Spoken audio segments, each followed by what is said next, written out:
একটা মানুষ, খুব সাধারণ জীবন। প্রতিদিনের মতোই সকালে ঘুম থেকে উঠল, সব ঠিকঠাকই ছিল, কিন্তু হঠাৎ মাথাটা ঘুরতে লাগল, গা কেমন খিচে উঠল, চোখের সামনে সব ঝাপসা হয়ে গেল। সে ভয় পেয়ে গেল, ভাবল এটা কি শুধু ক্লান্তি, নাকি শরীরের ভেতরে কিছু বড় সমস্যা হচ্ছে। কারণ এক, শরীরে পানির অভাব, ডিহাইড্রেশন।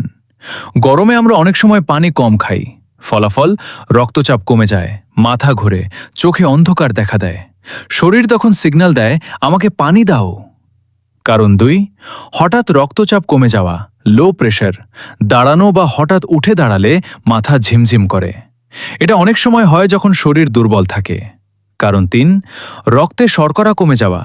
দীর্ঘক্ষণ না খেলে শরীরের গ্লুকোজ কমে যায়, তখন মাথা ঘোরা, ঘাম, কাঁপুনি, চোখে ঝাপসা দেখা এসব দেখা দেয়।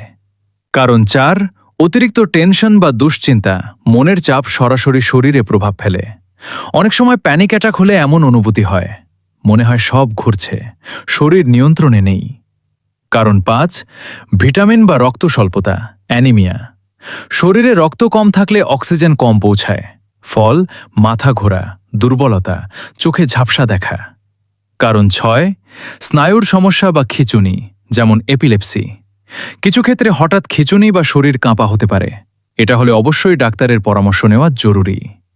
শেষের সতর্কবার্তা, সে মানুষটা বুঝতে পারল এগুলো ছোট সমস্যা মনে হলেও অবহেলা করলে বড় বিপদ হতে পারে। তাই সে সিদ্ধান্ত নিল নিজের শরীরের কথা শুনবে, সময় মতো খাবার খাবে, পানি খাবে, আর সমস্যা হলে ডাক্তারের কাছে যাবে। শেষ ডায়লগ, শরীর আগে সংকেত দেয়, আমরা যদি বুঝতে না চাই তখনই সমস্যা বড় হয়ে যায়।